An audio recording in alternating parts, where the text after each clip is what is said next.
ဝိမာနဝတ္ထုပါဠိတော်မှာမိမိတို့ရဲ့လူဘဝဖြစ်စဉ်ကအကြောင်းအရာတွေပြန်ပြီးတော့ဟိုနတ်ပြည်ရောက်နေတဲ့ပုဂ္ဂိုလ်တွေကပြောတဲ့စကားတွေမှာအဟံမနုဿေတုမနုဿဘုဒ္ဓောလူတွေကငါလူဖြစ်စဉ်ခါတုန်းကဘာတွေလုပ်ခဲ့တယ်ဆိုတဲ့စကားလေးတွေပါတယ်နော်မနုဿေတုမနုဿဘုဒ္ဓောလူတွေကလူဖြစ်စဉ်အဲ့ဒီစကားလုံးလေးရဲ့အဓိပ္ပာယ်ကိုယူပြီးတော့ဘုန်းကြီးဒီကနေ့ညလူတွေကလူဆိုတာကိုဟောဖို့ပါနော်လူတွေကလူဆိုတော့လူတွေကလူမဟုတ်သူတွေရောရှိနေသေးတယ်ဆိုတဲ့အဓိပ္ပာယ်ရတယ်အေးလူလောကမှာလူရလို့ဖြစ်လာပြီးတော့တချို့လူတွေကလူမဖြစ်ဘူးလို့ဆိုလို့ရှိရင်လူဘဝရရချင်းရရချိုးမနှက်တဲ့ပုဂ္ဂိုလ်တွေကိုရည်ညွှန်းပြီးတော့ဝိမာနဝတ္ထုပါဠိတော်ကြီးကိုဖွင့်ဆိုတဲ့အထက်ကထာဆရာကလူတွေကလူမဟုတ်သူ၃မျိုးအကြောင်းကိုဖွင့်ဆိုထားတာရှိတယ်လောကမှာလူရလို့ဖြစ်လာပြီးတဲ့အခါမှာလူ၃မျိုးခွဲခြားကြည့်လို့ရလူ၄မျိုးခွဲခြားကြည့်လို့ရတယ်အဆိုးဘက်က၃မျိုးအကောင်းဘက်က၁မျိုးဘယ်လိုခွဲကြည့်မလို့ဆိုရင်လူလောကလူရလို့ဖြစ်လာတဲ့အခါမှာအချို့ရာဇဝတ်ပြစ်မှုတွေကျူးလွန်သည့်အတွက်ကြောင့်ထောင်သွင်းအကျဉ်းချလို့သက်ဆိုင်ရာအာဏာပိုင်တွေကခြေဖြတ်လက်ဖြတ်နှိပ်စက်ညှဉ်းပန်းခြင်းကိုခံနေရတဲ့လူတွေဆိုတာဟိုးရှိခေတ်ကတည်းကရှိခဲ့ဦးတယ်နော်ဘုန်းကြီးတို့မြတ်စွာဘုရားဟောထားတဲ့အင်္ဂုတ္တရနိကေမှာဝိဇ္ဇသုတ်တံဆိုတာရှိတယ်အဲ့ဒီဝိဇ္ဇသုတ်တံမှာဒိဋ္ဌဓမ္မိကဝိဇ္ဇသံပရာယိကဝိဇ္ဇမျက်မှောက်ဘဝမှာကြုံတွေ့ရတဲ့အပြစ်ဒဏ်နဲ့ဟိုတမလွန်လောကနောက်ဘဝမှာကြုံတွေ့ရမယ့်အပြစ်ဒဏ်နှမျိုးဆိုပြီးတော့ခွဲဟောထားမကောင်းတာလုပ်တဲ့ပုဂ္ဂိုလ်ဒီမျက်မှောက်မှာလည်းပြစ်ဒဏ်ခံရတယ်တမလွန်မှာလည်းပြစ်ဒဏ်ခံရတတ်တယ်အဲ့ဒီထဲမှာအာနာပိုင်ဘုရင်မင်းတွေကရာဇဝတ်မှုကျူးလွန်တဲ့ပုဂ္ဂိုလ်ဤအမျိုးစုံနဲ့ညှင်းဆဲပြီးတော့ပြစ်ဒဏ်ခတ်တဲ့အကြောင်းတွေရေးထားတာကြောက်ခမန်းလေးလေးပဲအဲ့ဒါကိုမြန်မာစာပေမှာ32ပါးသောကံကြမ္မာလို့စာထဲမှာပါတယ်တကယ်ကတော့ကံကြမ္မာဆိုတဲ့စကားလုံးကဒီနေရာမှာအကုသိုလ်ကံကိုပြောတာမဟုတ်ဘူးကမ္မကရဏဆိုတဲ့စကားလုံးကလာတဲ့ကံကြမ္မာကမ္မကရဏဆိုတာနှိမ့်ဆက်ညှဉ်းပန်းမှုမျိုးစုံဖြင့်နှိမ့်ဆက်ညှဉ်းပန်းမှုကိုခံရတယ်တဲ့လူတွေရဲ့သမိုင်းကြောင်းကိုပြန်ကြည့်ပေါ့မကောင်းမှုအကုသိုလ်လုပ်တဲ့ပုဂ္ဂိုလ်တွေကိုအာနာပိုင်ဘုရင်မင်းတွေကအမျိုးစုံသူတို့ကိုပြစ်ဒဏ်ခတ်ကြတယ်ဘုရားမြတ်စွာလက်ထက်တော်ခါကာလတော်ကဇေရဝံကျောင်းတော်ကြီးနဲ့ဆက်ပြီးတော့ဇေရဝံဥယျာဉ်ကြီးနဲ့ဆက်လက်ရဲ့တောအုပ်ကြီးတစ်ခုရှိတယ်အဲ့ဒီတောအုပ်ကြီးထဲမှာတခိုး900တပုံ900အဲ့ဒီတောအုပ်ကြီးကအန္တဝနသူခန္တော်လို့ခေါ်တယ်အဲ့ဒီသူခန္တော်ကြီးထဲမှာတောထဲမှာပုံအောင်ပြီးတော့လူတွေကိုလူရက်ပြီးတိုက်ခိုက်လူယူနေတဲ့တခိုးတပုံ900ရှိတယ်အဲ့ဒီ900ကတနေ့ကျတော့ကောသလမင်းကြီးကတခါတရံအချမ်းရံအဆောင်ရှောက်နဲနဲနဲ့ဘုရားမြတ်စွာကျောင်းတော်ကိုလာပြီးတော့ဘုရားဖူးလေးရှိတယ်အဲ့ဒါတို့ဒီတခါဘယင်ကြီးဇေရဝံကျောင်းကိုအချမ်းရံအဆောင်ရှောက်အနည်းငယ်နဲ့သာလာမယ်ဆိုရင်အဲ့ဒီတပုံ900တခိုး900ကဝိုင်းပြီးတော့ဘယင်ကြီးကိုဖမ်းရမယ်လို့စီမံကြတဲ့ဟုတ်ကဲ့လားအဲ့လိုစီမံတဲ့အခါကျတော့ဘယင်ဆိုတာဘုံကံရှိတဲ့ပုဂ္ဂိုလ်ဆိုတော့အဲ့ဒီတည်င်းကပေါက်ကြားသွားပြီးတော့ဘယင်နာရောက်သွား ရောက်တော့သူတို့ကမလောက်ကြံပြီဘုရင်ကြီးကစစ်တပ်ကိုဆင်လွတ်ပြီးတော့တောကြီးကိုဝိုင်းတောထဲမှာရှိတဲ့တပုံ900လုံးကိုဖမ်းလိုက်နိုင်တယ်တဲ့ဖမ်းပြီးတော့ဘလို့ပြစ်ဒဏ်ခတ်တယ်လို့ဆိုလို့ရှိရင်ဇေရဝံကျောင်းကနေပြီးတော့တာဝတိပြည်တဲကိုဝင်တဲ့လမ်းတစ်လျှောက်မှာလက်ဝကတိုင်ကြီးတွေထူပြီးတော့အဲ့ဒီလူတွေတယောက်နဲ့တယောက်မျက်နှာချင်းဆိုင်ထားပြီးတော့လက်ဝကတင်ပြီးတော့အဲ့ဒီလူတွေကိုကားစဉ်ကြက်ထားတဲ့နော်ရှင်းတော့ကဘယင်းနေဆိုတာသူတို့ရဲ့အသက်ကိုရန်ရှာပြီးဆိုလို့ရှိရင်ဒီလိုပြစ်ဒဏ်ခတ်လို့ရှိကြတယ်သမိုင်းမှာအထင်ရှားရှိအဲ့ဒီလိုညှင်းဆဲနှိပ်စက်မှုအမျိုးစုံနဲ့အပြစ်ဒဏ်ခတ်ခံရတဲ့ပုဂ္ဂိုလ်တွေဟာလူထဲမှာဘာနဲ့တူတယ်လဲလို့ရှိရင်လူငရဲသားတွေနဲ့တူတယ်တဲ့အဲ့ဒီပုဂ္ဂိုလ်တွေဟာကုသိုလ်ကောင်းမှုလုပ်ဖို့အခွင့်အရေးရှိပါအောင်မလားမရှိဘူးဝိမာနဝတ္ထုအတ္တကရာကြီးကအဲ့ဒီပုဂ္ဂိုလ်တွေဟာမနုဿနေရကြီးကလူတွေကငရဲသားတွေပါတဲ့ဒုက္ခခံနေရတဲ့ပုဂ္ဂိုလ်တွေဟောလူဖြစ်ပေမဲ့လို့ငရဲခံနေရတဲ့ပုဂ္ဂိုလ်တစ်မျိုးရှိတယ်ဆိုတာကိုဖော်ပြထားတာနော်ဒီနောက်တစ်မျိုးကြတော့လူလောကရောက်လာတော့လည်းပဲကံမကောင်းအကြောင်းမလှလို့အတိတ်ဘဝကဒါနကောင်းမှုတွေမလုပ်ခဲ့သည့်အတွက်ကြောင့်အမတန်ဆင်းရဲတဲ့မိသားစုတွေမှာလူလာဖြစ်စားရမယ်မယ်တောက်ရမယ်မယ်နေစရာမရှိအလွန်ဆင်းရဲတဲ့ထမင်းနတ်မှအောင်မစားရတဲ့ပုဂ္ဂိုလ်မျိုးတွေကလည်းလောကကြီးမှာအများကြီးပဲရှိတယ်နော်ဗမာပြည်အနေနဲ့မရှိဘူးလို့ဆိုတော့မှပဲ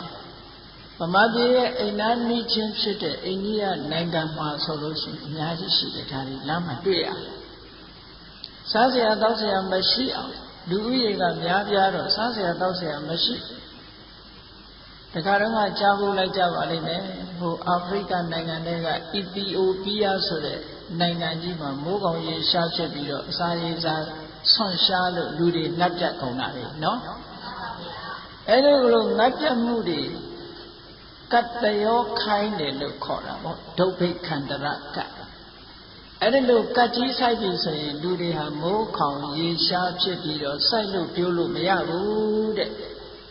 မြတ်စွာဘုရားလက်ထက်တော်ခါကာလတုန်းကဝေလင်စာတို့ဝေသာလီတို့ဆိုတာဒီလိုကိန်းမျိုးတွေကြုံခဲ့ဘူးတယ်မြတ်စွာဘုရားသခင်ကိုရောမြတ်12ဝါမြောက်ကဝေလင်စာမှာဝါဆိုတယ်အဲ့ဒီဝါကတ်တဲ့အချိန်ဝေလင်စာမှာဘလို့အချိန်တွေဖြစ်တုံဆိုတော့မိုးခေါင်သည့်အတွက်ကြောင့်စဘာတွေစိုက်လို့မရဘူးတဲ့စဘာသိဏ္ဍာန်တွေမထွက်ဘူးစဘာသိဏ္ဍာန်တွေမထွက်သည့်အတွက်ကြောင့်လူတွေကစားဝတ်နေအဆင်မပြေကြဘူးအစင်မပြေတော့လူတွေငတ်ပြတ်ပြီးတော့တည်လိုက်ကြတာနဲတာမဟုတ်ဘူးအဲဒီလိုငတ်ပြတ်သေးနေကြတဲ့အသက်ရှင်နေတဲ့ပုဂ္ဂိုလ်တွေဟာလည်းပဲခဏစားရမလားမစားရဘူးလားလက်ဖြင့်ကအသက်ရှင်အောင်မလားတို့တည်ရမလားဆိုတာနှလုံးနှစ်ခွဖြစ်နေရတဲ့အနေအထားမျိုးတွေကြုံခဲ့ဘူးတယ်ဘုရားမိုးရှိတဲ့တန်ဃာတွေကြတော့ဝေရဇာပြည့်ကြီးမှာထိုချိန်ကဆွမ်းခံလို့မရဘူးမရတော့ကံအားလျော်စွာဟိုဥဒ္ဒရာပဋ္ဌဆိုတဲ့မြောက်ပိုင်းနယ်ကနေပြီးတော့မြင်းကုံတယ်တွေကဝေရဇာဘက်လာပြီးတော့မြင်းရောင်းကြမြင်းရောင်းတဲ့အခါကျတော့မြင်းစခန်းကြီးချထားပြီးတော့မြင်းစာအနေနဲ့သူတို့ခြုံနေအများကြီးယူလာအဲ့ဒီခြုံလေးတွေကိုတကွမ်းစားယဟန်တော်တွေကိုဆွမ်းကတ်တဲ့အနေနဲ့လောင်းတယ်တဲ့အဲ့ဒါလေးတွေကိုမယောဆန်တကွမ်းစားခြုံတကွမ်းစားကိုယဟန်တော်တွေကြောင်းယူလာတဲ့အခါစုံထဲမှာထည့်ထောင်းရေနဲ့ဖြော်ပြီးတော့အဲ့ဒါလေးပဲတဝါတွင်ဖုံးပေးရတယ်နော်အဲ့ဒါကလို့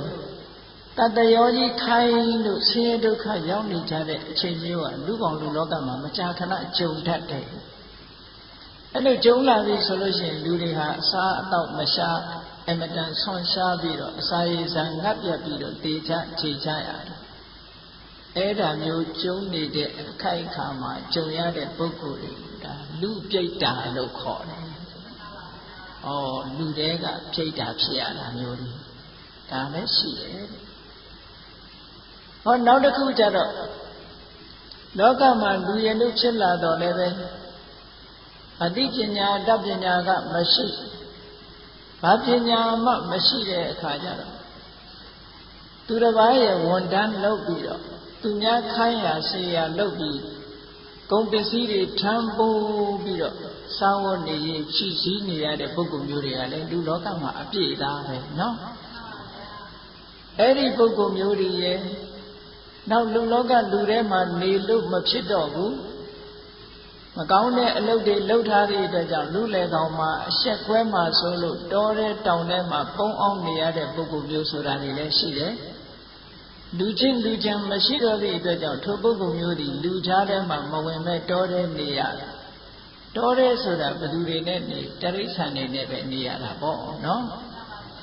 အေးအဲ့ဒါလိုတောရတရိစ္ဆာန်တွေနဲ့တောထဲမှာပုံအောင်နေရတဲ့ပုဂ္ဂိုလ်တွေကို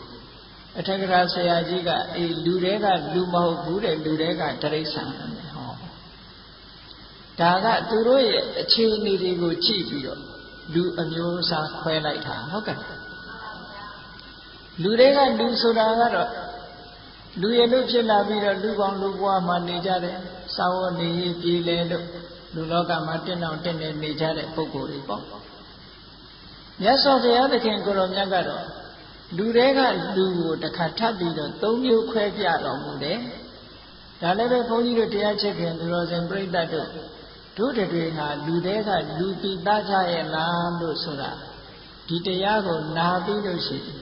ကိုလူပိသားအောင်ကြိုးစားကျင့်ကြံကြိုးကိုအထုတ်ဖို့လိုအပ်ပါတယ်နော်မြတ်စွာဘုရားသခင်ကိုရောမြတ်ကအန္တသုတ်တံမှာလူဆိုတာတဲ့၃မျိုးခွဲကြည့်လို့ရမယ်မျက်စိအမြင်နဲ့ကြည့်ပြီးတော့ခွဲလိုက်တယ်လူလောကမှာမျက်စိနှစ်ကွင်းအလင်းမရတဲ့မျက်မမြင်သူကံဆိုတာ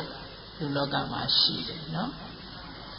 မျက်စိနှစ်ကွင်းအလင်းမရတဲ့ပုဂ္ဂိုလ်ကိုလူတွေကဘယ်လိုခေါ်တော့ဆိုရင်ဒုက္ခိတမျက်မမြင်လို့ဒီလိုခေါ်ကြတာနော်ဒုက္ခိတလို့ခေါ်ကြတယ်ဒီတချို့ပုဂ္ဂိုလ်ကြတော့မျက်စိနှလုံးရှိရာကနေတစ်လုံးကဆုံးရှုံးသွားတော့မျက်လုံးလေးတစ်လုံးသာရှိတဲ့ပုဂ္ဂိုလ်မျိုးလည်းလောကကြီးမှာရှိတယ်တချို့ပုဂ္ဂိုလ်ကြတော့မိမွေးတိုင်းဖမွေးတိုင်းမျက်စိနှလုံးပြည့်ပြည့်စုံစုံလည်းရှိတယ်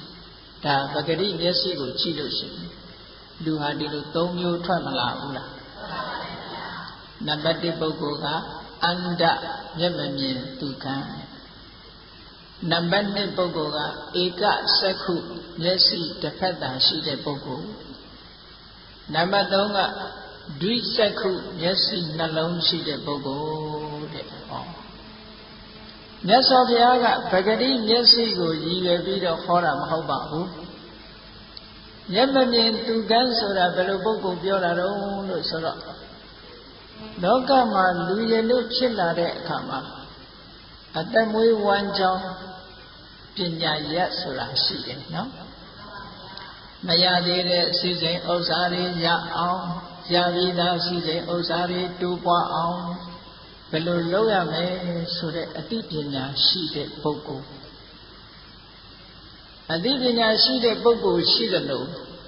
မရသေးတဲ့စီစဉ်ဥစ္စာကိုရအောင်လည်းမရှာတတ်ဘူးရပြီးသားစီစဉ်ဥစ္စာကိုလည်းတိုးပွားအောင်မလုပ်တတ်ဘူးလုပ်တဲ့ပညာရသူ့မှာမရှိဘူးဆိုရင်အဲ့ဒီမျက်စိတစ်လုံးချုပ်ပြီပေါ့တခါတစ်ဖက်ကကြည့်မယ်ဆိုလို့ရှိရင်လူဆိုတာစီးပွားရှိယုံပိုက်ဆံရှိယုံနဲ့ပြီးတာမဟုတ်ဘူးကိုကျင့်တရားကောင်းဖို့လည်းလိုအပ်သေးတယ်လုံတဲ့တရားမလုံတဲ့တရားအပြစ်ရှိတယ်အပြစ်မရှိဘူးဒီလိုဟာခွဲခြားသိဖို့လိုတယ်ကုသိုလ်အကုသိုလ်ခွဲခြားသိဖို့လိုတယ်မနုဿလူဆိုတဲ့စကားလုံးကိုကဘုန်းကြီးတို့ပါဠိစာပေမှာကုသလကုသလံမနတိဇာနာတိတိမနုဿောကုသလကုသလံကုသိုလ်အကုသိုလ်ကိုမနတိဇာနာတိတိတ္တိဣတိတတ္တမထို့ကြောင့်မနုဿောမနုဿလူမြည်ပါပေတော့လူဆိုတာကုသိုလ်အကုသိုလ်ဒီနှစ်ခုသိရမယ်ဟုတ်ကဲ့လားကဲတချို့ပုဂ္ဂိုလ်ကြတော့ ခုနကပြောရတဲ့စီးပွားရှာနိုင်တဲ့ပညာမျက်စိမျိုးလည်းမရှိဘူးကုသိုလ်အကုသိုလ်သိတဲ့မျက်စိလည်းမရှိဘူးဆိုတော့နှစ်ဖက်စလုံးကမ်းမနေဘူးလားအေးအဲ့ဒီလိုပုဂ္ဂိုလ်မျိုးတွေကိုမျက်မမြင်သူခံဒုက္ခိတလို့မြတ်စွာဘုရားကသတ်မှတ်တယ်ဟောနောက်တစ်ဖက်ကကြည့်တယ်အဲ့ဒီလိုပုဂ္ဂိုလ်မျိုးဟာလူလောကမှာလူရလို့ဖြစ်လာပေမဲ့လို့ကိုယ့်ရဲ့အသက်မွေးဝမ်းကြောင်းဤကလေးမှအတိမရှိဘူးလောက်ကံစားတော့တတ်တဲ့ပညာရမရှိဘူးကုသိုလ်အကုသိုလ်အကောင်းဆိုးအကြောင်းအကျိုးလေးမှခွဲခြားမသိဘူးဆိုရင်ဒီပုဂ္ဂိုလ်ဟာလူချစ်ကျိုးမနှက်ဘူးစီးပွားမရှာတတ်တဲ့အတွက်ကြောင့်ဒီဘဝမှာလည်းကောင်းကျိုးချမ်းသာမရနိုင်ဘူးကုသိုလ်အကုသိုလ်မသိသည့်အတွက်ကြောင့်နောက်ဘဝနဲ့ကောင်းရာဒုက္ခတိရောက်ဖို့မရှိဘူးအဲ့ဒီပုဂ္ဂိုလ်မျိုးဟာနှစ်ဖက်စလုံးဆုံးရှုံးတဲ့ပုဂ္ဂိုလ်တဲ့ဘယ်ဘက်ကမှသူအကောင်းလို့ပြောလို့မရဘူးเนาะအေးလူကမွေးလို့လူလို့တော့ဖြစ်လာတာပေါ့သို့တော်လည်းပဲမျက်စိနှစ်ကွင်းအလင်းမရလို့တကယ်ဒုက္ခိတဒီဘဝမှာလည်းဆင်းရဲဒုက္ခနဲ့ရင်ဆိုင်ရမယ်နောက်ဘဝကျရင်လည်းကောင်းရာဒုက္ခတိမရောက်အပိန်ငရဲရောက်တယ်ဆိုတော့သူ့ဘဝကအရှုံးကြီးပဲဒါကြောင့်မို့မြတ်စွာဘုရားကဥပယထကလိက္ခာဟောအန္တတ္တဟတသက္ခုနောတဲ့မျက်စိနှစ်ကွင်းအလင်းမရတဲ့ပညာမျက်စိနှစ်ဖက်စလုံးကွဲနေတဲ့ပုဂ္ဂိုလ်ဒီဘဝလည်းမကောင်းနောက်ဘဝလည်းမကောင်းလို့နှစ်ဖက်စလုံးအရှုံးကြီးပဲတဲ့ဒီပုဂ္ဂိုလ်မျိုးอ่ะလူတွေကလူမဖြစ်နိုင်ဘူးအဲ့ဒီပုဂ္ဂိုလ်ဟာ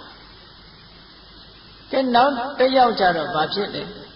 မျက်စိတစ်လုံးတော့ရှိတယ်တစ်လုံးကမပါဘူးဘာမျက်စိရှိတုံးဆိုတော့မရသေးတဲ့စီစိန်ဥစ္စာတွေရအောင်ရှာတတ်တယ်ရပြီးတဲ့စီစိန်ဥစ္စာတွေကြီးပွားအောင်လုပ်တတ်တဲ့စီးပွားရေးမျက်စိတော့ရှိတယ်တဲ့ဓမ္မရေးရာနဲ့ပတ်သက်ပြီးတော့အေးဒီအလုပ်ကတော့အပြစ်ရှိတယ်ဒီအလုပ်ကအပြစ်မရှိဘူးဒါကကုသိုလ်ရတယ်ဒါကကုသိုလ်မရဘူးလုပ်သင့်မလုပ်သင့်အကောင်းအဆိုးအကြောင်းအကျိုးခွဲခြားသိတတ်တဲ့ပညာမရှိဘူးတဲ့စီးပွားတော့ရှာတယ်အကောင်းအဆိုးအကြောင်းအကျိုးမသိတော့ဘာဖြစ်လဲစီးပွားရရင်ပြီးရောဆိုတဲ့စိတ်ဓာတ်တွေဝင်လာပြီးတော့အကောင်းတဲ့နီးနဲ့ရောကောင်းတဲ့နီးနဲ့ရောရတဲ့ညစီးပွားပဲဖြစ်ရှာဟုတ်ကဲ့လားအဲ့ဒီပုဂ္ဂိုလ်မျိုးကစီးပွားရရင်ပြီးရောဆိုတော့သူကမကောင်းတဲ့အလုပ်လို့သူ့စိတ်ထဲမှာဘာတစ်ခုမှမရှိဘူးအကုသိုလ်ဆိုတာလည်းမရှိဘူးအပြစ်ရှိတဲ့အလုပ်ဆိုတာလည်းသူ့စိတ်ထဲမှာမရှိဘူးပတ်စံရမှုတစ်ခုတည်းကိုပဲကြည့်တယ်စီးပွားဖြစ်မှုတစ်ခုတည်းကိုသာကြည့်တယ်အဲ့ဒီလိုပုဂ္ဂိုလ်မျိုးကတဲ့မုတ္တဝါဒလိန်လီလှိပြားပြီးတော့စီးပွားရှာတတ်တယ်ထေရခိုးဝှက်လူယူပြီးတော့စီးပွားရှာတတ်တယ်ကုတကမ္မကောက်ကျစ်ဆင်းလဲတဲ့ဤတွေနဲ့စီးပွားရှာတတ်တယ်ဟောကောင်းတဲ့အလားလားသူကမရှိဘူးเนาะပိုက်ဆံရမယ်ဆိုလို့ရှိရင်ဘယ်သူမှချမ်းသာမပေးဘူးတဲ့အဲ့ဒီပုဂ္ဂိုလ်မျိုးအဲ့လိုချမ်းသာမပေးတော့ဘယ်လိုနည်းနဲ့ဖြစ်ဖြစ်သူများစီကရဖို့နည်းတစ်ခုတည်းပဲသိတယ်မလောက်ကောင်းဘူးလောက်ကောင်းတယ်တစ်ခုမှမစင်စားဘူးတဲ့ဟုတ်ကဲ့အဲ့လိုနည်းနဲ့စီးပွားရှာတာမျိုးတွေဖြစ်လာတဲ့အခါကျတော့ဒီပုဂ္ဂိုလ်မျိုးကဘာဖြစ်လဲဒီဘဝတော့စီးပွားလေးတော့တက်လာမယ်သို့တော့ထိုတက်လာတဲ့စီးပွားကိုအကြောင်းပြုပြီးတော့ထိုပုဂ္ဂိုလ်ဟာယံများတယ်ဒီဘဝမှာလည်းပဲယံများတယ်တည်တဲ့အခါကျတော့လုံးဝအပယ်လာတဲ့ပုဂ္ဂိုလ်မျိုးဖြစ်ရတယ်ဟောဒီဘဝမှာစီးပွားဖြစ်ပေမဲ့လို့ကုသိုလ်အကုသိုလ်မသိသည့်အတွက်ကြောင့်နောက်ဘဝမှာသူဟာတလန်းသွားဖြစ်သွားဟုတ်ကဲ့တစ်ဖက်တည်းမြင်ရင်တော့တလန်းပဲသွားရမှာပဲအပယ်လန်းတလန်းတဲ့ကိုသွားရမယ်တခြားလန်းကိုသွားစရာအကြောင်းမရှိဘူးတဲ့အဲ့ဒီပုဂ္ဂိုလ်မျိုးဟာလည်းပဲလောကမှာလူတွေကလူလို့မခေါ်နိုင်ကြဘူးမပြည့်စုံတဲ့လူသားတစ်ယောက်ဖြစ်လာစီးပွားရှာပုံလေးနဲ့ပတ်သက်ပြီးတော့အထက်ကထာဆရာကပြောထားတာလေးတွေစိတ်ဝင်စားစရာလေးလိမ့်လီလှိပြားပြီးတော့သူများစီကပစ္စည်းကိုရအောင်ယူပုံလေးဒီခေတ်ကြီးထဲမှာပို့ပြီးတော့မျိုးစုံတာပေါ့အဲ့ဒီတုန်းကအထက်ကထာထဲမှာထုတ်ပြထားတဲ့ဝတ္ထုလေးတစ်ခုကတော့အေးအင်မတန်မှရိုးသားတဲ့တောသားမုတ်ဆိုးတယောက်တ တောထဲမှာသူထောင်ထားလို့သမင်လေးနှစ်ကောင်မိတယ်တစ်ကောင်ကအကြီးတစ်ကောင်ကအငယ်တဲ့သမင်လေးနှစ်ကောင်မိတော့အဲ့ဒီသမင်လေးတွေကိုမတတ်ဘူးအရှင်ယူလာပြီးတော့မြို့တက်ပြီးတော့ဈေးရောင်းထိုခေတ်ကဈေးနှုန်းနဲ့ပြောမယ်ဆိုရင်သမင်တစ်ကောင်အကြီးတစ်ကောင်က2ကျပ်တဲ့အငယ်တစ်ကောင်က1ကျပ်ဟုတ်ကဲ့ခုခေတ်ဈေးနဲ့ပြောမယ်ဆိုလို့ရှိရင်တော့အကြီးတစ်ကောင်က2000အငယ်တစ်ကောင်က1000ပေါ့နော်ဈေးကိုယူလာတာရောင်းပေါ့ဈေးယူလာတဲ့အခါကျတော့လူလေတယောက်နဲ့တွေ့လူလေတယောက်နဲ့တွေ့တော့လူလေတယောက်ကမေးတယ်အဲ့ဒီသမင်ကြီးရောင်းပါလားဆိုတော့ဟုတ်တယ်ရောင်းပါဒါဖြင့်ဘလောက်တုံးဆိုအကြီးကောင်က2ကျပ်အငယ်ကောင်က1ကျပ်ကဲဒါဖြင့်ကျုပ်ကိုအငယ်ကောင်ပေးပါလို့ဆိုပတ်စံလေး1ကျပ်ထုတ်ပြီးတော့အငယ်ကောင်ယူသွားခဏလေးနေတော့အဲ့ဒီလူကပြန်ရောက်လာပြီကျုပ်အငယ်ကောင်မယူချင်ဘူးဗျာတဲ့အကြီးကောင်ပေးပါတဲ့အကြီးနဲ့လဲရအောင်ဒါဖြင့်ခမရအကြီးကောင်ဆိုလို့ရှိရင်ခမရခုနကပေးထားတာ1ကျပ်နောက်ထပ်1ကျပ်ထပ်ပေးရမယ်သမင်ရောင်းတဲ့လူကပြောတာဟုတ်လားအဲ့ဒီလူကဘာပြောလိုက်တော့ဆိုလို့ရှိရင်ခမရဘယ်လိုပြောတာတုံးတဲ့ခမရကိုကျုပ်ကခုနတုန်းက1ကျပ်ပေးခဲ့တယ်ဟုတ်တယ်မဟုတ်လားဟုတ်တယ်1ကျပ်ပေးအဲ့ဒီ1ကျပ်ရဲ့အခုဒီအကောင်လေးက1ကျပ်ပြန်တယ်တဲ့အဲ့ဒါဆိုတော့ခမရ2ကျပ်ရမှာပေါ့တဲ့ခမရဘာလို့နောက်ထပ်ထပ်တောင်းရတာတော့ရော့သမင်လေးယူသမင်အကြီးကိုကျုပ်ပေးလိုက်ဟုတ်ကဲ့လှည့်သွားလိုက်ပုံကကြည့်နော်ခုနတုန်းက1ကျပ်ပေးထားတယ်တဲ့အခုဒီသမင်ကလေးတစ်ကောင်ကျုပ်ကထပ်ပြီးတော့ပေးမယ်တဲ့ခုနက1ကျပ်ရဲ့အခု1ကျပ်တန်သမင်ရဲ့ပေါင်းလိုက်ရင်2ကျပ်မနေဘူးလားတဲ့အဲ့တော့2ကျပ်နေတော့ခမရအကြီးပေးဆိုအကြီးဆွဲသွားဟိုလူကတော့ရောင်တောင်ဖြစ်ပြီးတော့ဟုတ်ပါပဲသူပြောတာဆိုပြီးတော့ငွေ1ကျပ်နဲ့သမင်ကြီးပါသွားလေရဲ့လိမ်ပုံခုခေတ်တော့ရိုက်စားလို့ခေါ်ထမရဲ့နော်အမျိုးမျိုးခုခေတ်လည်းရှိတာပဲဒါမျိုးတွေကနောက်တစ်ယောက်လိမ်ပုံတွေရတယ်ဘယ်လိုလိမ်တော့ဆိုရင်သူများပစ္စည်းကိုယူတာယူတာမဟုတ်ဘူးတောတဲ့ကယုံကလေးတစ်ကောင်ဖမ်းလာပြီးတော့လူတစ်ယောက်ကယုံလေးကိုကမ်းနားပေါ်မှာခဏတင်ထားချထားပြီးတော့သူအဝတ်ပုံလေးပေါ်မှာခဏချပြီးရေစင်းချိုးနေတဲ့အချိန်မှာလူတစ်ယောက်ကရောက်လာလူလေတစ်ယောက်ကရောက်လာဖြုတ်ခနဲ့ဆိုဟိုလူမမြင်ခင်သူ့ယုံလေးကိုကောက်ထည့်ပြီးခေါင်းပေါ်တင်သူကလည်းရေထဲဆင်းချိုးဟိုလူကရေချိုးရတာတက်လာတော့ယုံလေးမတွေ့တော့လိုက်ရှာပေါ့ကြည့်တာဟိုကြည့်တော့ဟိုလူကခမရဘာကြည့်ရတော့ဟာကျုပ်ယုံလေးခုနဒီနားထားတာပျောက်သွား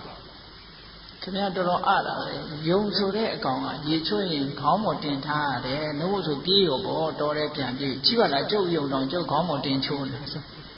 ဟောဟိုလူကလည်းဟုတ်နေတယ်တူတယ်ငါယုံတော်တယ်ပြေးပြီနဲ့တူတယ်ဆိုပြီးတော့ဟိုလူလှဲ့တာခံပြီးယုံလေးတစ်ကောင်ပါသွားလေနော်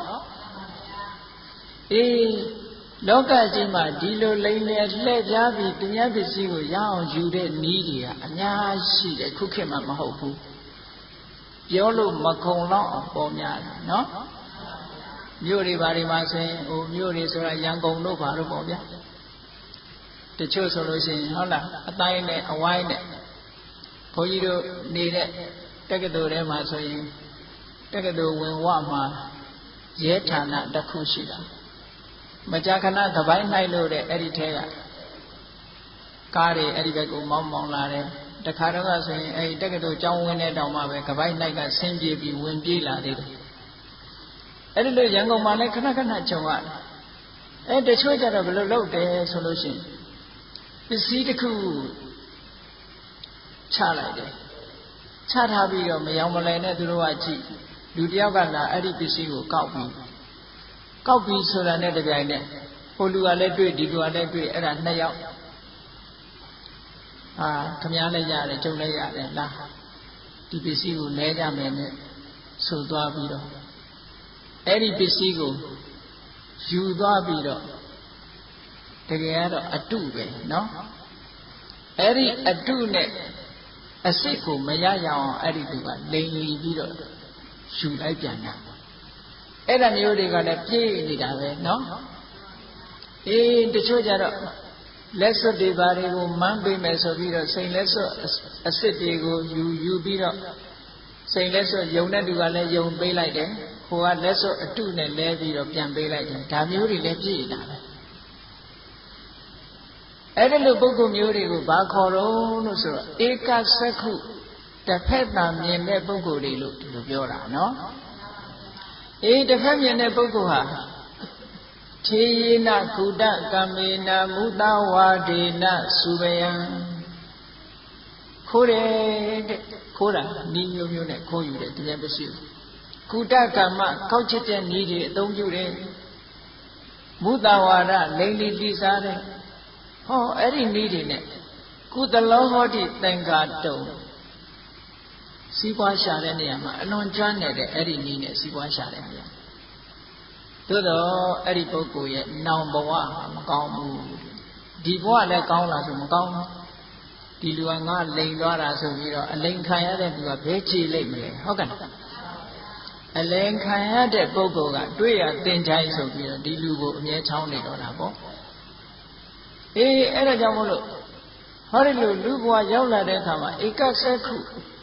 စီးပွားသာရှာတတ်တယ်မရရအောင်တရားပစ္စည်းမတရားတဲ့နည်းနဲ့ရအောင်ယူတတ်ပြီးတော့ကောင်းတယ်မကောင်းဘူးအကောင်းအဆိုးအကြောင်းအကျိုးခွဲခြားပြီးတော့ကုသိုလ်အကုသိုလ်ခွဲခြားပြီးတော့မသိဘူးတဲ့မျက်စိတစ်ဖက်သာရှိတယ်အဲ့ဒီပုဂ္ဂိုလ်မျိုးဟာလည်းပဲတလန်းသွားပဲနောက်ဘဝကျတော့မကောင်းတဲ့ဘဝမှာလုံးဝဖြစ်ဒီဘဝမှာလည်းပဲဆင်းရဲဒုက္ခအမျိုးစုံနဲ့ကြုံရတယ်အဖန်ခံရတယ်အစီခံရတယ်အဲ့ဒီပုဂ္ဂိုလ်မျိုးတွေဟောနောက်တတ္တိယပုဂ္ဂိုလ်ကြတော့ဒွိစက္ခုမျက်စိနှစ်ဖက်ရှိလူလောကရောက်လာလို့ရှိရင်မျက်စိနှစ်ဖက်ရှိဖို့လိုအပ်တယ်အဲ့ဒီမျက်စိနှစ်ဖက်ဆိုတာဘာတော့မရသေးတဲ့စီစဉ်ဥစ္စာတွေရအောင်ရှာတတ်တယ်စီပွားလုပ်တတ်တယ်လို့ပြောတာနော်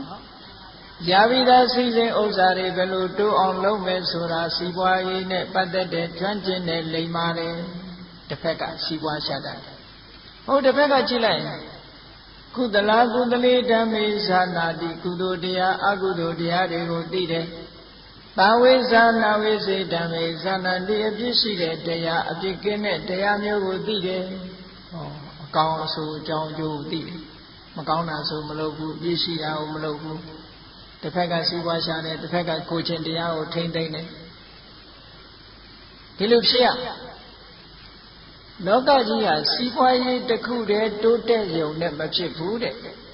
စီးပွားရေးဘက်ကလည်းတိုးတက်ရမယ်စိတ်ဓာတ်ရေးရာကိုချင်းတရားဘက်ကလည်းတိုးတက်ရမယ်နှစ်ဖက်စုံတိုးတက်မှလူတွေကလူတော်လူကောင်းဖြစ်ပါတယ်ဟောမြတ်စွာဘုရားကဒါကိုဟောတယ်နော်ဒီစက္ခုပဏအခါတော်တိထောပုရိသပုဂ္ဂလော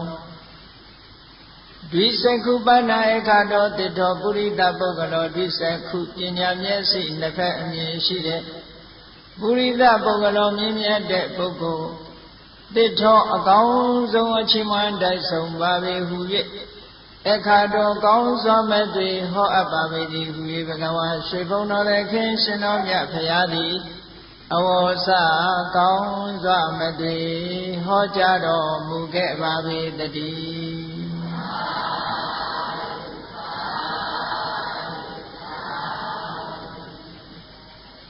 အဲ့တော့လူဖြစ်လာတယ်ဆိုလို့ရှိရင်ကတော့ဒီလိုလူပြီးပြီးသားသားနဲ့လူဆိုတာမနုဿဓမ္မမနုဿဟိတာဟိတံသာနာတိတိမနုဿကုသလာကုသလံသာနာတိတိမနုဿဟိတာဟိတံကျိုးရှိတယ်ကျိုးမရှိဘူးဆိုတာကိုသာနာတိမနတိသာနာတိတိတတ်၏ဣတိတသမထိုကြောင့်မနုဿမနုဿမြည်ပါပေတော့၏လူဆိုတာအကျိုးရှိတဲ့အလုပ်လားအကျိုးမရှိတဲ့အလုပ်လားဆိုတာသိဖို့အမှန်တမ်းအရေးကြီးပါတယ်အဲ့တော့လူဘဝရလာပြီဆိုလို့ရှိရင်ဘုန်းကြီးတို့တွေစဉ်းစားကြည့်လူဘဝလူရလို့ဖြစ်လာတာဆင်းရဲတဲ့လူဘဝပဲဖြစ်ဖြစ်ချမ်းသာတဲ့လူဘဝပဲဖြစ်ဖြစ်လူပြီးပြီးသားသားလူဘဝမှာအင်္ဂါအစိတ်တိုင်းပြီးပြီးစုံစုံနဲ့စိတ်ဓာတ်မှန်မှန်ကန်ကန်နဲ့ဆိုပါတော့လူပြီးပြီးသားသားဖြစ်လာ လူဆိုတာလူမပိသတာလည်းရှိသေးတယ်နော်ဆိုပါစို့လူမပိသဘူးဆိုတာဘယ်လိုတော့ဆိုလို့ရှိရင်မွေးကလေးကမျက်စိပါမလာဘူးမွေးကလေးကမျက်စိကန်းလာတယ်အဲ့ဒီပုဂ္ဂိုလ်မျိုးကိုစိစ္ဆန္ဒလို့ခေါ်တယ်တတိကံနဲ့နော်အဲ့ဒီပုဂ္ဂိုလ်မျိုးကြတော့ကံကြမ္မာကိုကညံ့နေတာသူ့ရဲ့ပရိသေရိစိတ်ကဘာလဲလို့ဆိုလို့ရှိရင်အဘိဓမ္မာစကားနဲ့ပြောမယ်လို့ဆိုရင်အာဟိတ်ပရိသေရိလို့ခေါ်တယ်အဲ့ဒီအာဟိတ်ဆိုတာအဘိဓမ္မာထဲမှာတန်တိရဏဝိပဿစိတ်ဆိုတာရှိတယ်အဲ့ဒီတန်တိရဏဝိပဿစိတ်မှာအလောဘဆိုတဲ့သဘောတရားမပါဘူးအဒေါသဆိုတဲ့သဘောတရားတွေမပါဘူးဆိုလိုတာကအလောဘဆိုတဲ့ဌာနရဲ့အခြေခံမပါဘူးအဒေါသဆိုတဲ့မေတ္တာအခြေခံတရားမပါဘူးအမောဟလို့ဆိုတဲ့ပညာအခြေခံမပါဘူးအခြေခံကောင်းတွေတစ်ခုမှမရှိတဲ့ပရိသေရိစိတ်နဲ့ပရိသေရိနေလာတယ်သို့တော့အဲ့ဒီပရိသေရိစိတ်လေးဟာကုသကံရဲ့အကျိုးတရားတဲ့ကုသကံကအောင်မြင်ကုသကံမဟုတ်ဘူးဆိုပါစို့မအောင်မြင်တဲ့မျိုးစိတ်လေးကိုစိုက်လိုက်လို့ရှိရင်အပင်လေးကမအောင်မမြင်လေးပေါက်လာတာနော်အမြစ်ကလေးတော့ထွက်ပါရဲ့မအောင်မြင်ဘူးအပင်ကလေးတော့တက်လာရဲ့မအောင်မြင်ဘူးအဲ့ဒါမျိုးလိုပဲကုသိုလ်ကံကမအောင်မြင်သည့်အတွက်ကြောင့်ရရှိလာတဲ့အကျိုးတရားမအောင်မြင်ဘူးတဲ့မအောင်မြင်သည့်အတွက်ကြောင့်မိဘဝမ်းထဲကနေပြီးတော့တတိကံဆိုပြီးတော့မျက်စိပါမလာဘူးနာမကြဘူးဆွမ်းအားနေတယ်ဟောမျိုးစုံတတိတရေကဖြစ်လာတဲ့ပုဂ္ဂိုလ်တွေတချို့ဆိုလို့ရှိရင်ဘာဖြစ်လာတော့ဆိုလို့ရှိရင်ပရိသေရိကလေးကအုံနောက်ကမပြည့်စုံဘူးကဲအုံနောက်လို့ပဲပြောကြပါစို့လူတော့ဟုတ်တယ်အကောင်းအဆိုးအကြောင်းကျိုးဘာမှမသိဘူးနောက်ဆုံးမှာသမင်းစားဖို့တောင်မှမိဘကနေပြီးအနာနာနေစားလိုက်ဝါလိုက်နဲ့ပြောနေရတဲ့ပုဂ္ဂိုလ်မျိုးတွေရှိတယ်ဘုန်းကြီးတို့တလောကရန်ကုန်မြို့မှာအိမ်အိမ်ရောက်သွားတော့အဲ့ဒီအိမ်မှာကလေးမလေးတယောက်တွေ့အဲ့ဒီလိုအခြေအနေမျိုးဖြစ်နေရှာမိခင်လှုပ်တဲ့ပုဂ္ဂိုလ်ကသူ့အသက်ဘယ်လောက်ရှိလို့ဆိုအသက်စိတ်ရှိပြီတဲ့ကလေးလေးလိုပဲမိဘကနေပြီးတော့ထမင်းကျွေးရတယ်ထမင်းကျွေးတဲ့အခါမှာဝါခိုင်းမှဝါတယ်မျိုးချခိုင်းမှမျိုးချတယ်အသိစိတ်အလွန်အားနဲ့အမေရိကန်ရောက်နေတဲ့ဗမာမိသားစုတူလည်းဘုန်းကြီးတို့တွေ့တယ်လူလေးကချောချောလှလှပဲသို့တော့ခုနလိုအုံနောက်မမှန်တာဖြစ်လာသည့်အတွက်ကြောင့်အနာနာကအမိအဖညီကိုမောင်နှမတူတယောက်ကမဆောင်ရှောက်ရင်သူဘာမှမလုပ်တတ်ဘူးသူကဟောဒါတွေဟာပြန်ပြီးတော့တွက်ကြည့်မယ်ဆိုလို့ရှိရင်ကိုယ်အတိတ်ဘဝကကုသကံရဲ့အားနည်းချက်တွေလို့ဒီလိုပြောမှာနော်အဲ့တော့လူရည်လို့ဖြစ်လာလို့ရှိရင်တရေကမပြည့်စုံလာသည့်အတွက်ကြောင့်လူပီပီတတ်မဖြစ်ဘူးတဲ့ဝန်တော့ဝန်ပိုးကြီးဖြစ်နေတယ်အဲ့ဒါအာဟိပฏิတရိအာဟိကုသလဝိပ္ပပရိသေရိနဲ့ပရိသေရိနေတဲ့ပုဂ္ဂိုလ်ကြီးလို့ပြောတာကဲလူရည်လို့ဖြစ်လာတဲ့အခါမှာဆင်းရဲတာပဲဖြစ်ဖြစ်ချမ်းသာတာပဲဖြစ်ဖြစ်မဟာဝိပ္ပစိတ်လို့ဆိုတဲ့အလောဘဆိုတဲ့အခြေခံပါတယ်အဒေါသဆိုတဲ့အခြေခံလေးတွေပါတယ်ဒီတဲ့ပို့ကောင်းလို့ရှိရင်အမောဟဆိုတဲ့ပညာရဲ့အခြေခံလေးတွေပါလာတယ်ဟောအဲ့ဒါလို့စိတ်မျိုးနဲ့ပရိသေရိနေလာအလောဘအဒေါသလို့ဆိုတဲ့ဒီအခြေခံနှစ်ခုပါတဲ့ပုဂ္ဂိုလ်ကိုဒွိဟိတ်ပုဂ္ဂိုလ်လို့ခေါ်တယ်အလောဘအဒေါသအပြင်အမောဟလို့ဆိုတဲ့ပရိသေရိဉာဏ်ကလေးရဲ့အခြေခံမှာပါလာလို့ရှိရင်တိဟိတ်ပုဂ္ဂိုလ်လို့ခေါ်တယ်အဲ့ဒီတိဟိတ်ပုဂ္ဂိုလ်ဆိုလို့ရှိရင်အမတန်မှဖြတ်လတ်ရှိတယ်သူကသူများပြောတဲ့စကားနားထောင်လိုက်တာနဲ့အကောင်းပြောတာလားအဆိုးပြောတာလားသူကခွဲခြားသိနိုင်တယ်လှုပ်သိလားမလှုပ်သိဘူးလားဆိုတာခွဲခြားသိတတ်တယ်ပညာသိရင်လည်းထက်ထက်မြက်မြက်ရှိတယ်အဲ့ဒါတိဟိတ်ပုဂ္ဂိုလ်လို့ခေါ်တာနော်အဲ့ဒါလို့ဒွိဟိတ်ပုဂ္ဂိုလ်ပဲဖြစ်ဖြစ်တိဟိတ်ပုဂ္ဂိုလ်ပဲဖြစ်ဖြစ်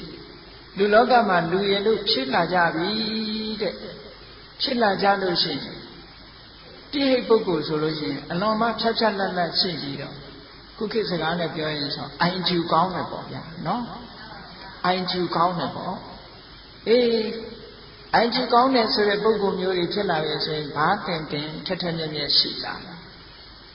လူတွေကလူဖြစ်အဲ့ဒီပုဂ္ဂိုလ်မျိုးကတော့အဆိုးမပြစ်နိုင်ဘူးလားလို့ဆိုရင်သူ သူ့ရဲ့စိတ်ဓာတ်တို့ပတ်ဝန်းကျင်အခြေအနေတို့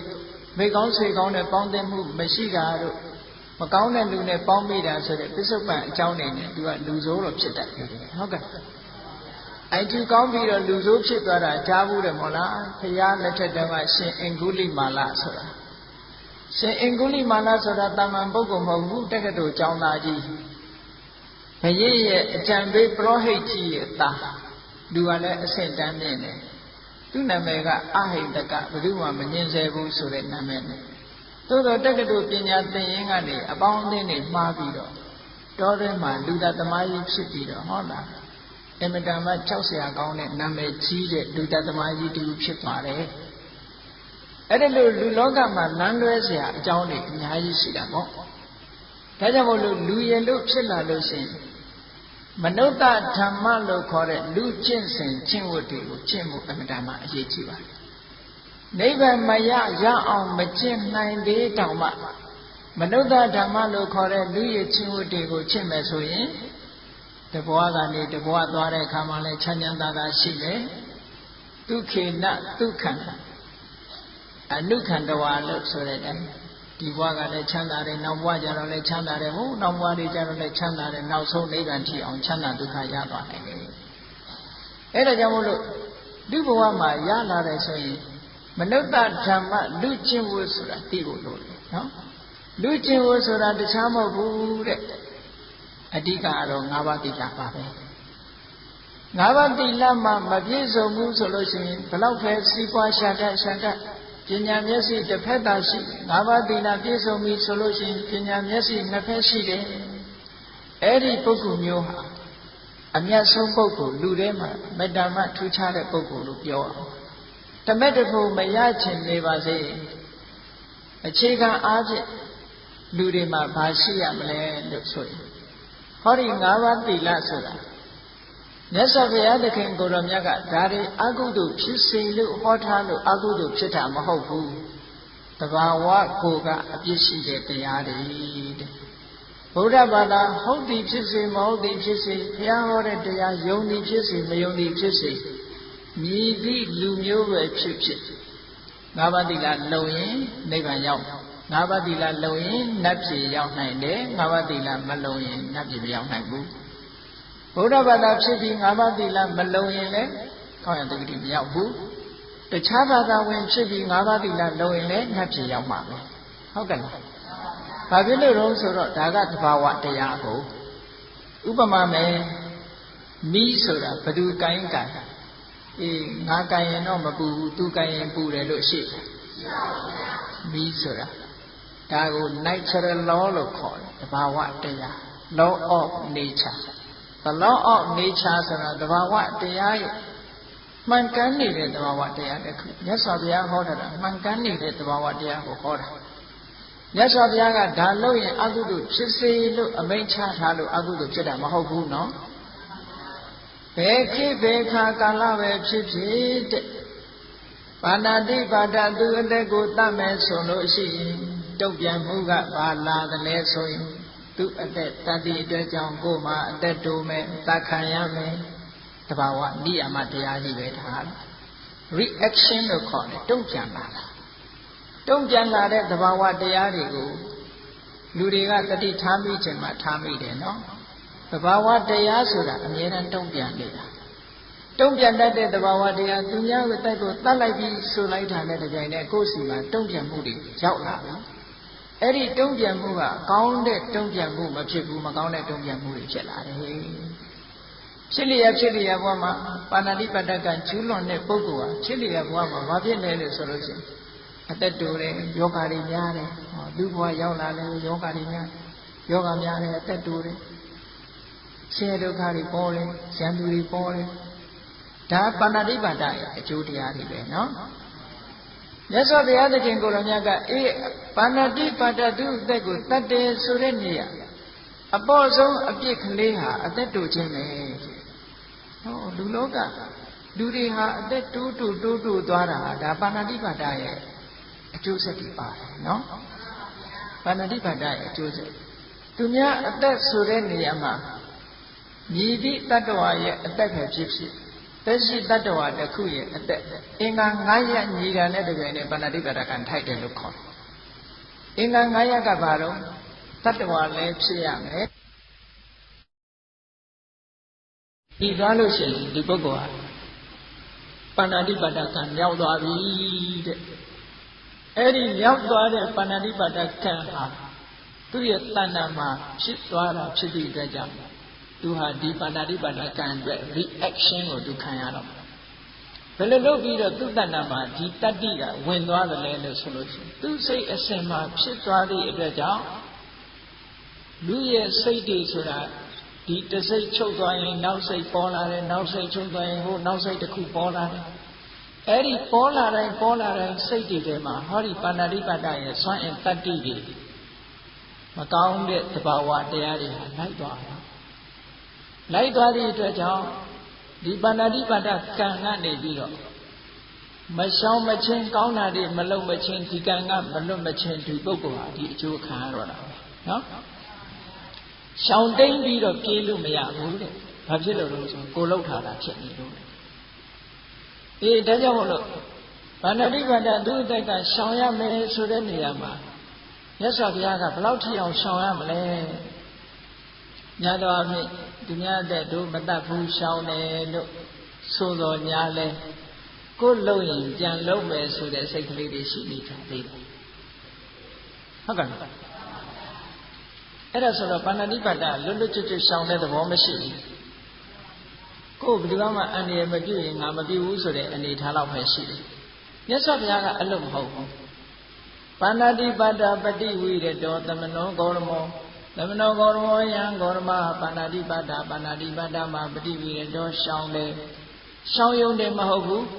နိဟိတဒံတောနိဟိတသတ္ထောဒီများကိုရိုက်ဖို့ပုဂ္ဂိုလ်ဆိုတာထောင်းလက်နဲ့တွေထားဘူးတဲ့ဒီများကိုရိုက်ဖို့နှက်ဖို့လက်နဲ့တွေမထားဘူးဒုတ်တွေမထားဘူးကိုယ်လိုက်ရင်ကိုယ်ချရင်ပြန်ကာဝယ်ဖို့ဆိုတာမျိုးမရှိဘူးတဲ့နော်ဘုန်းကြီးအမေရိကနေတုန်းကပေါ့ဗမာအမေရိကန်ရောက်နေတဲ့ဗမာတယောက်သူ့အိမ်ဆွမ်းစားပဲကျောင်းလာဆွမ်းစားပဲဘုန်းကြီးတို့ကားပေါ်နဲ့တက်လိုက်ရောဘုန်းကြီးတို့ရှေ့မှာသူကား textbook တွေကနေပြီးတော့အဖွင့်လိုက်မှ6လုံးကြီးတောက်ခနဲ့ဆိုဘုန်းကြီးတို့နာလာကြတာအဲ့တော့ဘုန်းကြီးရှေ့6လုံးကြီးကြတယ်ဆိုတော့သူကမျက်နှာတော့ပြက်သွားပြီးတော့ဗာပြောလို့ဆိုတော့ရှင်ဘုရားတဲ့ဒီနိုင်ငံမှာတဲ့ကိုယ်ကာဝယ်ဖို့ဒီလိုကတော့ထားရတယ်မထားလို့မရဘူးဟုတ်ကဲ့လားဆိုလိုတာကပါဏာတိပါဒကတော့ရှောင်တယ်တို့ခုဘာမှမလုပ်ရင်ကိစ္စမရှိကိုယ်ခုခံကာဝယ်ဖို့ဆိုတာလေးတော့ထားတတ်တယ်အဲ့ဒါပါဏာတိပါဒကလုံးဝရှောင်တယ်လို့မဆိုနိုင်ဘူးအချိန်မရွေးပါဏာတိပါဒပြည့်မှုဖြစ်နိုင်တယ်ပေါ့ဒါကြောင့်မို့နိဟိတဒံတောနိဟိတသတ္ထောလက်လက်တွေဓာတ်တွေမဆောင်ဘူးလုံးဝစွန့်ထားတယ်ကိုလှုပ်မလှုပ်သူများတက်တော့ငါအန္တရာယ်မပြုဘူးဆိုတဲ့စိတ်ထုံးလုံးချဒါတွေမကဘူးလိစီသူများတက်ကိုတတ်ရမှာအလွန်ရှက်တယ်သူများတက်တတ်ဖို့ရကိစ္စတို့ကလုံးဝကိုယွံမုန်းနေရှက်တယ်မလှုပ်ဘူးဒီလှုပ်ကိုလူမြင်တာဖြစ်စေမမြင်တာဖြစ်စေသူများတက်တတ်ချင်းဆိုတဲ့မကောင်းမှုအကုသိုလ်လုံးဝရှောင်တယ်လို့ပြောတယ်နော်လိစီတရားပန္နောသဗ္ဗပါဏဗုဒေသူဟိတနုကံပိတရားပန္နောမတတ်ရုံနဲ့မဟုတ်ဘူးဒီအလုပ်ကိုရှက်ရုံနဲ့မဟုတ်ဘူးဆက်ဆုပ်ရုံနဲ့မဟုတ်ဘူးတဏှာနေဘယ်တတ္တဝါလေးဖြစ်ဖြစ်တဏှာလူတိုင်းပေါ်မှာကရုဏာထားတယ်သဗ္ဗပါဏဗုဒ္ဓဟိတနုကံပိတတ္တဝါအလုံးတို့ရဲ့အပေါ်မှာအကျိုးစီးပွားကိုလိုလားတဲ့စိတ်သာဝရရှိနေတယ်ကဲအဲ့ဒါတွေမပါဘဲနဲ့ပါဏာတိပါဒဝေရမဏိဆိုတဲ့သိက္ခာပုံလုံမလားလုံနိုင်ဘူးဟုတ်လားဒါကြောင့်မို့မြတ်စွာဘုရားဟောတဲ့တရားကအလုံးကိုအနှစ်သာရရှိပါဏာတိပါဒမှာလုံခြင်းအကြောင်းကဘာလို့ဆိုရင်တတ္တဝါတွေပေါ်မှာမေတ္တာကိုထားနိုင်ရမယ်မေတ္တာထားနိုင်ရ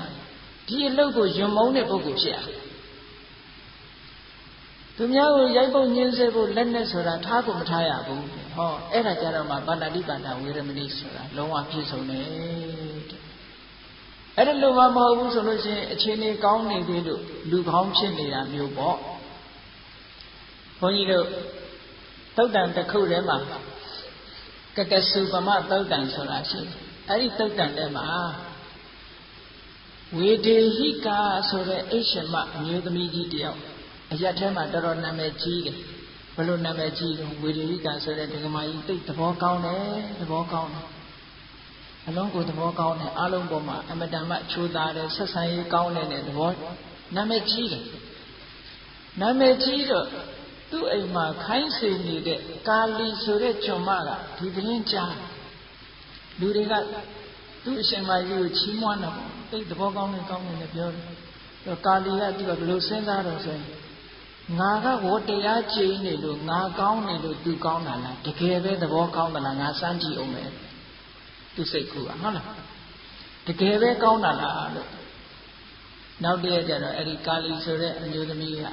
အိမ်စေမလေးကဘာလုပ်တော့ဆိုရင်နောက်တည့်ရကျတော့မနေ့မိုးလင်းအောင်အိတ်တယ်သမင်းထမချက်ဘူးအဲ့တော့သမင်းထမချက်တော့အိရှင်မကြီးကဟဲ့ကာလီနင်ဘာဖြစ်တာလဲအဲ့ရဘာလို့မထတာလဲဆိုဘာမှမဖြစ်ပါဘူးဆိုနည်းနည်းလေးမျက်မှောင်လေးကုတ်သွားတယ်ဘာမှမဖြစ်ပဲနည်းနည်းအခါမျက်မှောင်လေးကုတ်သွားတာမျက်စိလေးမျက်ကြောလေးတင်းသွားတာကိုသူကမြင်လိုက်တယ်ငါနောက်တည့်ဆက်ပြီးတော့စုံစမ်းအောင်မယ်နောက်တည့်ကျတော့ကြည့်တဲ့ပုံနေမြအောင်အိတ်လိုက်တယ်အိတ်လိုက်တဲ့အခါကျတော့အဲ့ဒီကာလီဆိုတဲ့အိရှင်မကြီးကစိတ်ဆိုးတော့ပေါ့အဲ့ကျတော့ဟဲ့ကာလီနင်ဘာဖြစ်လို့မထတာဘာမှမဖြစ်ပါဘူးကျွန်မဆိုပြီးတော့ဆဲလိုက်တယ်အဲ့ကြတော့နော်ဟိုနောက်တည့်ရတခါဆက်ပြီးတော့စူးစမ်းကြတယ်နောက်တည့်ရကျတော့တခါတည်းဒီလိုပဲဆက်ပြီးတော့အိတ်ပြန်တဲ့အခါကျတော့ကဲဒီလောက်တောင်ဆိုးတဲ့ကျွန်မဆိုပြီးတော့တကားမှာချိတ်ထားတဲ့ဘောက်ချိတ်နဲ့ကောက်ထည့်ပြီးတော့ခေါင်းရိုက်လိုက်တာကွဲသွားတယ်ကွဲသွားတဲ့အခါကျတော့မှကာလီကျွန်မကြီးကလမ်းပေါ်ထွက်ပြီးတော့အော်တဲ့အမလီသဘောကောင်းတဲ့သခင်မကြီးကြည်စမ်းမအောင်ခေါင်းကိုရိုက်ခွဲလိုက်တာဒီမဲ့သွေးတွေထွက်ကုန်ပြီနဲ့ဆိုပြီးအဲ့ဒီကလေးကနေပြီးဝေဒဟိကဆိုတဲ့အမျိုးသမီးကြီးဟာအဲ့ဒီကလေးကနာမည်ပြတ်သွားသဘောကောင်းတာမဟုတ်ဘူးအဲ့တော့ဆိုလိုတာကတစ်ဖက်သားကသဘောကောင်းလို့သဘောကောင်းနေတာကိုသဘောကောင်းလို့တွက်လို့မရဘူးတဲ့ဟုတ်ကဲ့ပင်ကိုကောင်းမဟုတ်ဘူးသူတော်လို့ကိုကောင်းနေတဲ့သူတော်ကောင်းတွေဖြစ်နေတာကိုသူတော်အောင်ကိုကကောင်းတဲ့သူတော်ကောင်းမဟုတ်ဘူးသူကပတ်ဝန်းကျင်ကတော်နေလို့သဘောကောင်းနေတဲ့သဘောကောင်းမျိုးတဲ့ကဲအဲ့ဒါလို့မဖြစ်ရဘူးတဲ့ပင်ကိုကကောင်းတဲ့ပုဂ္ဂိုလ်ဖြစ်ရမယ်လို့ဒီလိုဆိုလိုတာနော်အဲ့ဒါလို့မနုဿဓမ္မဆိုတဲ့လူရဲ့ကျင့်ဝတ်တရားတွေပြီးပြင်းကျင့်သုံးနိုင်ပြီဆိုတဲ့အခါကျတော့မှကုသလမနတိသာနာတိတိမနုဿကုသလကုသလံကုသိုလ်အကုသိုလ်ကိုမနတိသာနာတိတိတဣတိတသမထိုကြောင့်မနုဿမိပါပေတော့ဤတို့ငါးပါးတိလကိုပြီးပြင်းနဲ့သူများဥစ္စာမခိုးယုံနေမဟုတ်ဘူးလမ်းပေးကြတာကစကိုယ်ပစ္စည်းမဟုတ်ရင်လက်ဖြားနဲ့မှမတို့ဘူးသူများမပေးတဲ့ပစ္စည်းဆိုရင်လုံးဝမယူဘူးစင်ကြယ်တယ်သူများပစ္စည်းဆိုရင်လုံးဝမပတ်သက်ဘူးဟောအဋိဌာဒါနမူတဝါဒဘယ်တော့မှလိမ်မပြောဘူးမူသားစကားဟုတ်လားမူသားမပါလင်္ကာမချောဆိုပြီးတော့လင်္ကာချောအောင်လုပ်နေတာမျိုးဆိုတဲ့မူသားမျိုးတောင်မပြောဘူးတဲ့ဟုတ်ကဲ့ဘယ်တော့မှဆိုမှန်တဲ့စကားကိုသာပြောတယ်ရှေ့စကားနောက်စကားမှန်တာတွေကြီးပဲပြောတယ်ကာမေတုမိစ္ဆာစာရသူတစ်ပါးရဲ့တာမေယစောကားမှုဆိုတာစိတ်ထဲကတော့မပြစ်မှားဘူးသူရမေရိယမိစ္ဆမာဒဌာနာတေယတေရဲ့ဆိုတာလည်းလုံးဝရှောင်းတယ်ဆေးဖြစ်ဝါဖြစ်ဆိုပြီးတော့အကြောင်းပြပြီးမတော့ဘူးယောဂါကြောင့်ဆိုတာအကြောင်းပြပြီးတော့မတော့ဘူးဒီယာကအရက်မဟုတ်ပါဘူးဆိုပြီးတော့လည်းမတော့ဘူးဟုတ်ကဲ့မူရစီတတ်တဲ့အရာမှန်သမျှလူကိုထိခိုက်တာတွေကြီးတယ်လူရဲ့အုံနောက်ကိုပြောင်းသွားစေတတ်တယ်ပြောင်းမှများရင်လူဟာ hallucination လို့ခေါ်တယ်အတွေးခေါ်တွေတစ်မျိုးဖြစ်သွားတယ်ပမာလို့တော့အရက်ကြောင်နဲ့ခေါ်တယ်ပေါ့အဲ့လိုမျိုးတွေအတွက်မြတ်စွာဘုရားသခင်ကိုရောမြတ်က၅ပါးသီလကိုလုံအောင်တကယ်ကိုစောင့်ထိန်တဲ့ပုဂ္ဂိုလ်အဲ့လိုလုံအောင်စောင့်ထိန်တဲ့ပုဂ္ဂိုလ်မှာတကယ်လူတွေကလူအဲ့လိုလူတွေကလူဖြစ်ပြီးဆိုလို့ရှိရင်ဒီဘဝမှာလည်းပဲချမ်းသာဒုက္ခတွေရနိုင်တယ်နောက်ဘဝမှာလည်းပဲချမ်းသာဒုက္ခတွေရနိုင်လို့ ဘဝဆက်ဆက်မှာဆင်းရဲဒုက္ခကလွတ်မြောက်ပြီးတဲ့ကလာတကယ်လူအစ်စ်ဖြစ်နိုင်ပါတယ်ဟောဒါကြောင့်မလို့မနုဿဓမ္မလို့ဆိုတဲ့လူတွေကကိုချင်းတရားတွေပြည့်စုံအောင်တို့တွေကျင့်သုံးကြရမှာလူဖြစ်လာပြီးတော့မနုဿဓမ္မလို့ခေါ်တဲ့လူတွေကကျင့်ဝတ်တရားတွေနဲ့တို့ပြည့်စုံရင်လားစီးပွားရေးမျက်စိကုသိုလ်ရေးရာမျက်စိကိုချင်းတရားနဲ့သက်ဆိုင်တဲ့မျက်စိနှလုံးအမြင်နှစ်ဖက်ရှိရလားအမြင်နှစ်ဖက်မရှိဘူးဆိုရင်တို့တွေလူချစ်ကျိုးမနှက်တဲ့ဘူးအမြင်နှစ်ဖက်ရှိတဲ့ပုဂ္ဂိုလ်ဖြစ်ရမယ်ကိုယ်ဆုံးဖြတ်ပြီးတော့လိုက်နာကျင့်သုံးရမှာနော်အေးဒါကြောင့်လို့တို့တွေဒီလူတွေကလူဖြစ်ပြီးတဲ့ကာလစီးပွားရှာတဲ့ပညာမျက်စိလည်းရှိရမယ်ကုသိုလ်ရေးရာကိုချင်းတရားနဲ့ပတ်သက်တဲ့လည်းပညာမျက်စိရှိအောင်ကြိုးစားရမယ်ထိုပညာမျက်စိဆိုတဲ့နေရာမှာလည်းပဲတာမန်ကုသိုလ်တွေမကဘူးလောကုတ္တရာကုသိုလ်မဲ့ကုသိုလ်ပုဂ္ဂုသိုလ်ထိအောင်မြင်တတ်တဲ့ပညာမျိုးထိအောင်တစားတစားတိုးတက်ပြီးတော့သွားကြရမှာနော်အဲ့လိုရှိမှသာလဲလူတော်ကလူတွေကလူတွေဖြစ်ပြီးတော့ကုသလကုသလဟိတဟိတံဇာနာတိတိမနုဿောကုသလကုသလကုသိုလ်အကုသိုလ်ကိုဟိတဟိတံအကျိုးရှိတာအကျိုးမရှိတာကိုဇာနာတိတိတဣ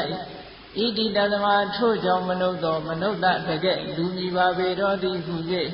အောဆုံးကောင်းစွာမတွေ့ဖွင့်ဆိုကြပါပေကုန်တည်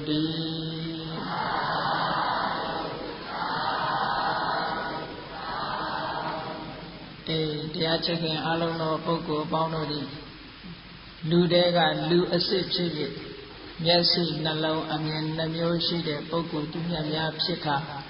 တန်တရားဝဆင်းကလွတ်ရလွတ်ကြောင်းသူတော်ကောင်းတို့ရဲ့အကျင့်တရားကိုကျင့်ကြံကြိုးကုပ်အားထုတ်နိုင်ကြပါစေကုန်သတည်းကဲတရားဝတရားအောင်လိုက်တတ္တဝါများစွာခြေရန်ကွာချမ်းသာကြပါစေတတ္တဝါများစွာခြေရန်ကွာချမ်းသာကြပါစေမေတ္တာရေချမ်းသုံးငါဖြန်းငြိမ်းချမ်းကြပါစေမေတ္တာရေချမ်းသုံးငါဖြန်းငြိမ်းချမ်းကြပါစေသက်ရှိကျမ်းမာစိတ်ချမ်းသာလူရဆန္ဒပြည့်ပါစေသက်ရှိကျမ်းမာစိတ်ချမ်းသာလူရဆန္ဒပြည့်ပါစေဓမ္မောတရံပိဝိတဝါဒဝိတာသဗ္ဗေတမုဟတံအစရမရာတိတိဘာဝနိဗ္ဗာနံယန္တုတာတော်ဓမ္မောတရံလောဘဒေါသမောဟစိတ်တောင်းကင်းပြောက်ကြည်တရားစေကိုပိဝိတဝဝန္တာရှင်ပြတောက်ကြရအနာကြရကုန်သောကြောင့်ဝိတာသဗ္ဗေပုစာညစ်နှောင်ကိလေသာအစေတောက်ဟူသမျှတို့သည်သမုဟတပိဉ္စပဲတွင်ရေမတင်တကဲ့သို့ကင်းစင်တွင်ပြောက်ပြီးမရောက်အောင်ပယ်ဖြောက်အကုန်သည်ဟောတုစင်စစ်မဲ့တွေဖြစ်ကြပါစေကုန်သတည်းအာစရမရံအိုခြင်းလဲကွာနာခြင်းလဲကင်းသေးခြင်းလဲရှင်းထသောဒီတိဘောကိလေသာဟုပုခသိင်ပြင်းကြီးရာအစစ်ဖြစ်ပေထသောနိဗ္ဗာန်နိဗ္ဗာန်ဟုခေါ်အေးမြို့တော်တို့သာတော်တရားချစ်ခင်စိတ်ကောင်းဝိညာဉ်သူတော်စင်များတို့သည်ယန္တုပါရမီအစဉ်စဉ်မြင့်နေမြင်၍မလင့်ပုံသေးဆက်ရောက်တော်မူကြပါစေကုန်တည်း